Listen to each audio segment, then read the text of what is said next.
संमेलनात दत्तात्रय मंदिरात करून सुरुवात केली. नाटकात 6 ठिकाणी गो करोना गो हे प्रयोग सादर केले व उत्कृष्ट बाल कलाकार मानांकन प्राप्त झाले. तसेच रायगडला जेव्हा जाग येते या नाटकात बाल राजाराम राजेची भूमिका केली. अभिनय, नृत्य, रांगोळी, चित्रकला या विषयात विशेष आवड आहे. तुम्ही ऐकलेली की इंग्लिश मूर्ती असं म्हणाल ते किती खूप कला असतात त्याच्या अंगात आणि ते आपली कला वेगवेगळ्या ठिकाणी ओतून सादर करतात. परत एकदा दुर्वामध्ये आपल्या शाळेत स्वागत आहे.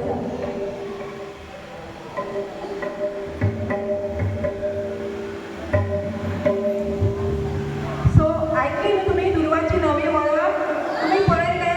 दुर्वा एकटेच आहात पण दुर्वा कितें करता? कीर्तन शिकता, डान्स शिकता, गायन शिकता, पेटी शिकता. सो तेणे तुमकां दाखोवन दिलें पळय एकटे कितें करूंक शकता. सो तुमी सुद्दां जर मनान हाडले तर बरेचशे गोष्टी शिकोवंक शकता अशें आमकां दुर्वा सांगता. कळ्ळें न्ही? सो ऑल द बेस्ट दुर्वा फॉर कीर्तन.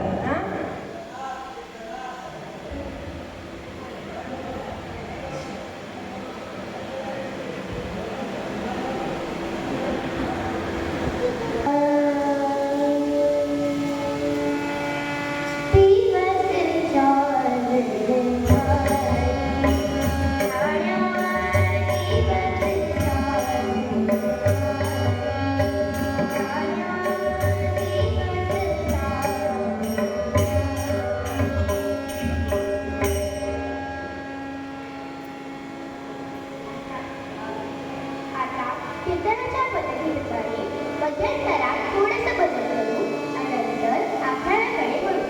सर्वांनी माझ्या मागे भजन म्हणा.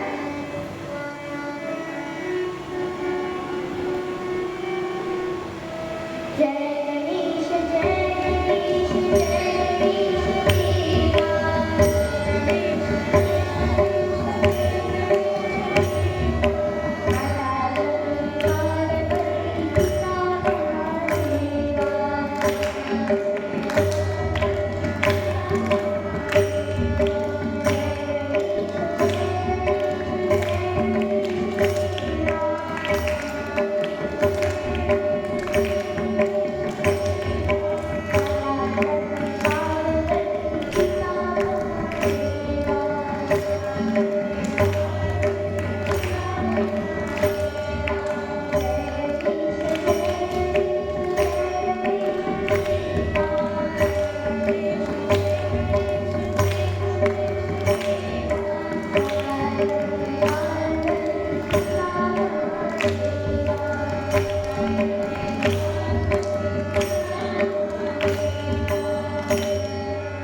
मला खूप कामं असतात कार्यालयात म्हणून ते जमत नाही. काय सांगू नका, बाकीच्यांचे नवरे काय कामाला जात नाही, ते जॉब तुम्हाला जातात आणि वेळ परत घरी येतात. तुमचा आपला वेळ काय? अगं ते सामान्य लोक, आम्ही मंत्री, आम्हाला खूप काम असतं कार्यालयात. मंत्र्यांचं मला काही सांगू नका हो. बाकीचे मंत्री बघा, ते काय कामाला जात नाही, ते मंत्रीच ना, ते आपल्या बायको मुलांना वेळ देतात, त्यांच्यासोबत वेळ घालवतात. तुमचं आपलं काहीतरी. मला सांगा, मी तुम्हाला सांगते की तुम्ही ऐकणार का नाही ते सांगा. नाहीतर बघा मी काय करीन. काय करशील? बोल, काय करशील? मैं मायके चली जाऊंगी तुम्हारे बदले, मैं मायके चली जाऊंगी तुम्हारे बदले.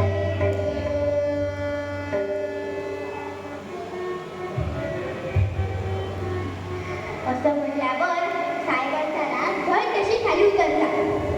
ते त्यांना म्हणाले, बाई ग, असं काही करू नकोस. मला सांगा, तुम्ही ऐकणार का नाही? अगं परंतु माझ्याकडे खरंच वेळ नाही. अहो आज नाही ना, उद्या द्या, परवा, 8 दिवसांनी, महिन्यानी, 2 महिन्यांनी, परंतु 1 दिवस तरी आमच्यासाठी आरक्षित करा. कसं तरी करून बोलाहाटांनी 4 महिन्यानंतरचा एक सोमवार आरक्षित केला. बोलाहाट परत म्हणाले, बरं झालं, आता 4 महिने देखील काळजी नाही, पुढचं पुढे. असं म्हणून बोलाहाट कामावर गेले. परंतु माता तो दिवस पक्का लक्षात ठेवून होत्या. त्या जसे जसे दिवस जात होते त्या योजना करत होत्या. आता तो 4 महिन्यानंतरचा सोमवार उजाडला. आदल्या दिवशी आला. बोलारात कामावर घेऊन गेले. पार्वती माता नंदिकेश्वराकडे गेल्या. नंदिकेश्वराला म्हणाल्या, नंदिकेश्वरा, आज साहेब आले की तू बाहेर जायचं. कळलं? पण माते, आमच्या जेवणाचं काय? अरे जेवण झाल्यावर जा. पण ऐक, बाहेर गेल्यावर दार उघडून घे, तरी कुलूप लाव आणि तिथेच बसून राहा. उद्यापासून कोणी घरी आलं तर त्यांना सांगायचं, आज साहेब सुट्टीवर आहे, आज वेळ होणार नाही. असं सांगितलं की सगळे गप्प निघून जाणार. कळलं? हो माता. पाण्याचा तास गेला. संध्याकाळ झाली. साहेब आज घरी आले. जेवण झाली. नंदिकेश्वर बाहेर गेला. दार उघडून घेतलं. विचारासाठी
लंकाधिपती रावण महाराज आले होते. रावण महाराज त्याला म्हणाले, नंदिकेश्वरा, आज जायचे नाही तर बाहेर तरी बसता येतं का? नंदिकेश्वराने डोकं पालवायला सुरुवात केली. अरे, मातेने मला हे तरी सांगितलंच नाही. तो वैतागला व रावणाला म्हणाला, रावणा, तू इथे बस किंवा झोप, मला मला काही नाही, परंतु आज जायचे नाही एवढं कळलं? रावण महाराज तिथेच पद्मासन घालून बसले. त्यांनी ध्यानाला सुरुवात केली. ओम नमः शिवाय, ओम नमः शिवाय, ओम नमः शिवाय. हळूहळू ध्यान तीव्र होऊ लागले.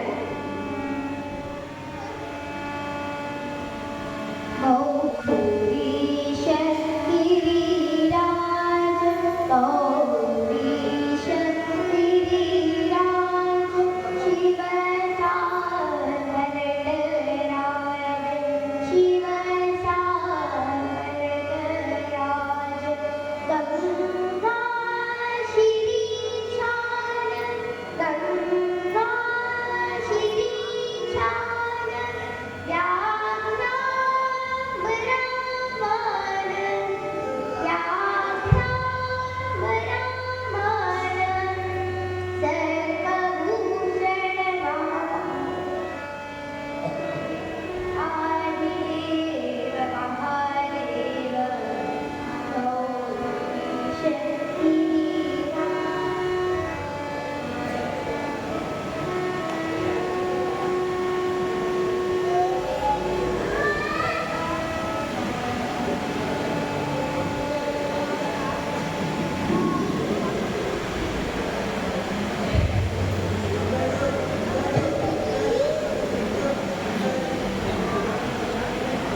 हे स्वर भोलानाथांच्या कानापर्यंत पोहोचले. भोलानाथांची गुळगुळ सुरू झाली. हे उठणार एवढ्या पार्वती माता म्हणाल्या, अहो, कुठे चाललात? आज कुठेही जायचे नाही, इथेच बसा. भोलानाथ तिथेच बसले. आता परत लंकेशाने आपला आवाज चढवत गुणगान गायला सुरुवात केली. कैलास राया शिवचंद्रमौली, कर्णेन्द्रनाथा मुकुनी धराळे, कारुण्य सिंधू भवदूतहारी, तुझ वीर शंभो भजकोरकारे. कैलास राया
पार्वती माता रावणाकडे गेल्या व म्हणाल्या, रावण, तू मला तिथे नेशील, परंतु एवढ्या लांब मी काही चालत येणार नाही. माते, एवढंच ना, एक तुम्ही काम करा, माझ्या खांद्यावर बसा, मी तुम्हाला खांद्यावरून देतो. पार्वती माता मनातल्या मनात म्हणाल्या, पहिला नाव तुझा फुकट गेला, आता काय करायचं? पार्वती माता परत त्याला म्हणाल्या, रावणा, तू मला खांद्यावर नेशील, परंतु तू थोड्या अंतरावर जायला सांगशील. माते, हा खांदा दुखला, आता खांदे पालट करूया, या खांद्यावर त्या खांद्यावर, या खांद्यावर या खांद्यावर. जमणार नाही. ज्या जागेवर तू मला ठेवशील त्या जागेवर मी एक इंच वरती जाणार नाही. माते, एवढंच ना, मी तुम्हाला उजव्या खांद्यावर बसवतो आणि तिला उजव्या खांद्यावरूनच खाली बसवतो. पार्वती माता मनातल्या मनात म्हणाली, अरे रे, दोन्हीही डाव फसले, आता म्हणून काय, द्यायचं तर आहे. पार्वती मातेनं परत एकदा भोळ्याला रागाने बघितलं व त्या रावणाच्या खांद्यावर जाऊन बसल्या. रावणाने भोळ्याला प्रणाम केला व तो दुसऱ्या हातात गदा घेऊन पुढे निघू लागला. जोपर्यंत रावण त्यांना दिसत होता तोपर्यंत भोळ्याला हात वर उंचावूनच आशीर्वाद दिला. परंतु जेव्हा रावण आणि पार्वती माता दिसत होते तेव्हा भोळ्याला कळलं, अरे रे, हे काय केलं मी, माझ्या बायकोलाच देऊन टाकलं, आता काय करायचं? हा विचार करत ते वेळ झाल्या घालू लागले. तेवढ्या नारद मुनींचं आगमन झालं. एका हातात ब्रह्मवीणा व दुसऱ्या हातात झिपऱ्या करत नारद मुनी आले.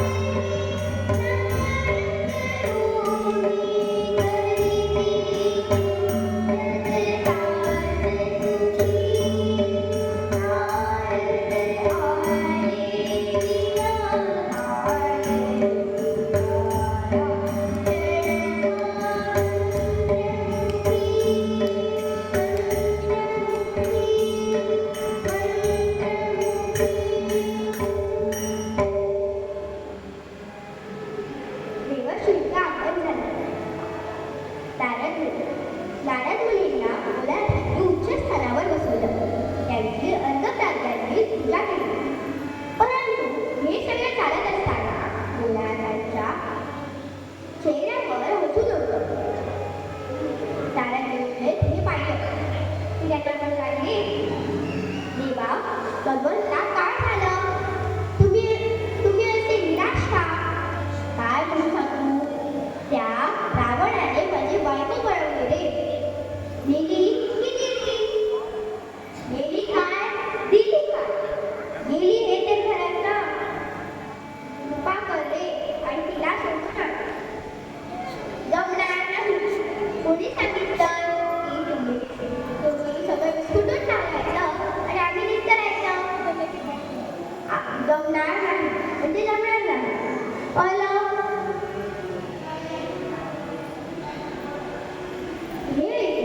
भोळ्याला थोडं वाईट वाटलं. ते त्यांना परत म्हणाले, अरे कृपा कर, परंतु आण. पार्वती मातेला जीव सोडून आण. भोळ्यासारखे हे शब्द ऐकून नारद मुनीला थोडं वाईट वाटलं. ते त्याला म्हणाले, सांगा बघतो, जमलं तर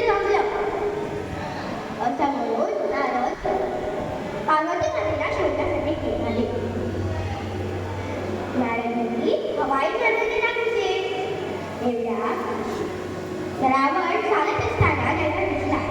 त्यांनी विचार केला, मागे उतरलो आणि त्यांच्या मागे येऊ लागलो तर मला चावायला लागेल ना. त्याच्यापेक्षा मी पुढे उतरलो, माघारी आलो तर मला चांगलं पडेल. असं म्हणून नारद पुढे उतरले. त्यांना रावण दिसला, परंतु रावणाला नारद दिसलेच नाही. आनंदाने नारदांना भेटलं व त्यांनी नारद मुनींना आपल्या डोळ्यासह सगळी गोष्ट सांगितली. नारद मुनींना सगळं कळलं. थोड्या वेळाने रावणाने नारद मुनींना बघितलं. तो त्याला लागूनच रडू लागला. नमस्कार मुनीवर, कसे आहात? मी बरा आहे. नमस्कार नमस्कार, बरा आहेस ना? होय. परंतु तू इथे कसा? काही खास आहे का? नारद मुनी म्हणाले, खास म्हणून काय विचारतात? डोळ्याखाली माझ्यावर प्रसन्न होऊन माझ्याकडे विश्वसुंदरीला निघाली.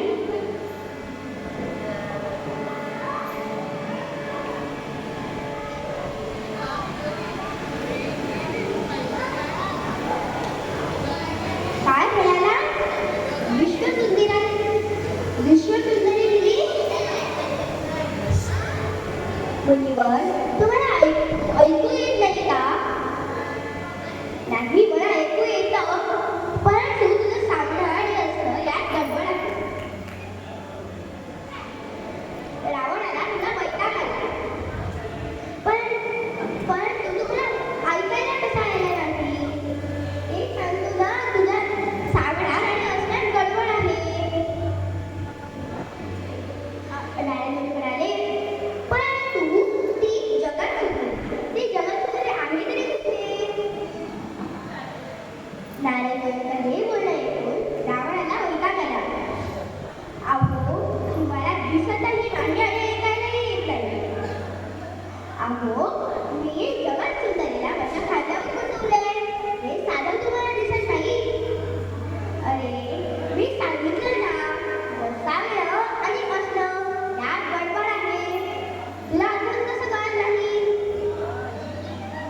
हे ऐकून रावणाला अजून वैताग आला. तुम्ही तुमचं बंद करा हो, मी जातो. नारद मुनींना असं म्हणाला. नारद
पार्वती मातांनी खुश झाल्या.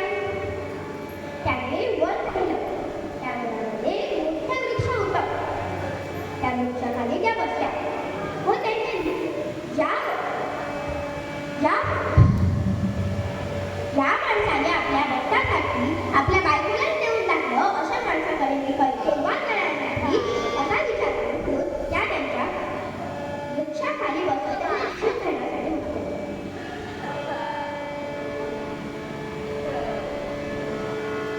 रागावर बैसली माता याचे तोंड न आहे म्हणे आता परंतु ध्यानात बैसला ओसे शुद्ध ओम नमः शिवाय ओम नमः शिवाय.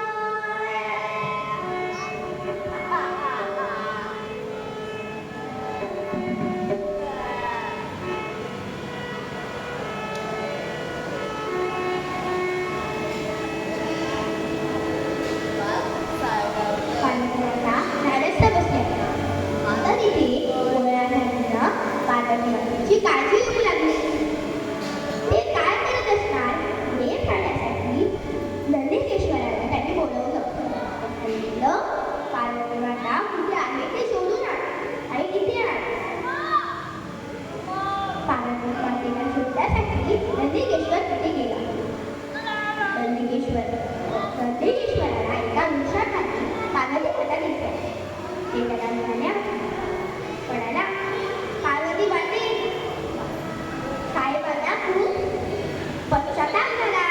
आता तरी येईल ना घरी. मी काय येऊ तेव्हा दुःख होत नसतं. इथेच बस.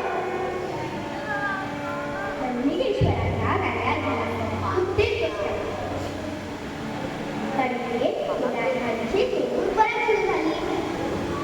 त्यांनी परत आपल्या विजेत सुटणारा नंदिकेश्वराला बोलवलं.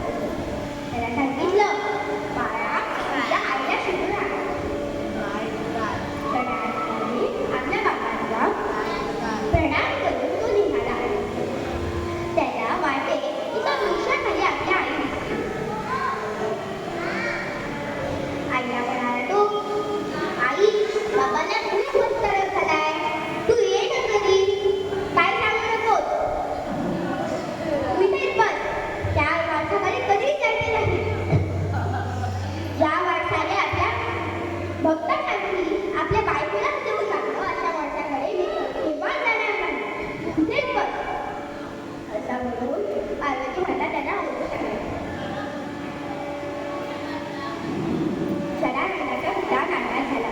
तो तिथेच बसला. पार्वती माता म्हणाल्या, कुणाला कसं माझं दुःख समजत नाही.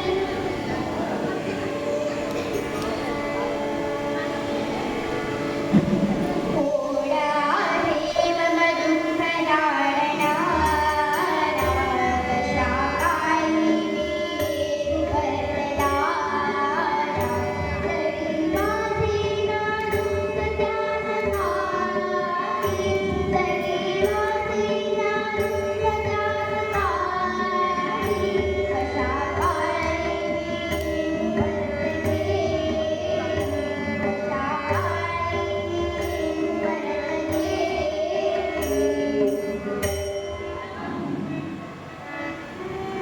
पार्वती माता म्हणाल्या, पण आता गोळ्याखाली आपल्या सर्वात छोट्या पुत्राला म्हणजे गणरायाला पाठवलं. त्यांना सांगितलं,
म्हणून मला काहीतरी वेगळं करावं लागेल.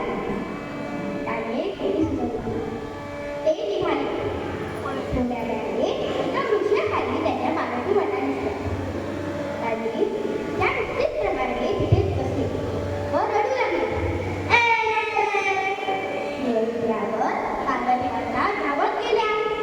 आपल्या छोट्या मुलाचा आवाज ऐकल्यावर त्या त्याला म्हणाल्या, बाळा काय झालं? आई, मला तुझी आठवण आली गं.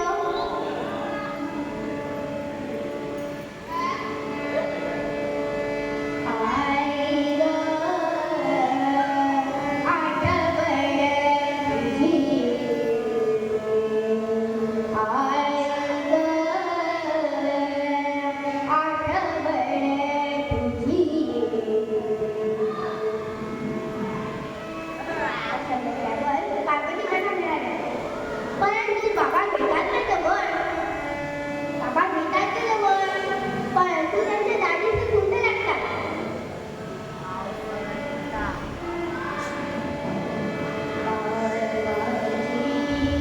दाढी गं,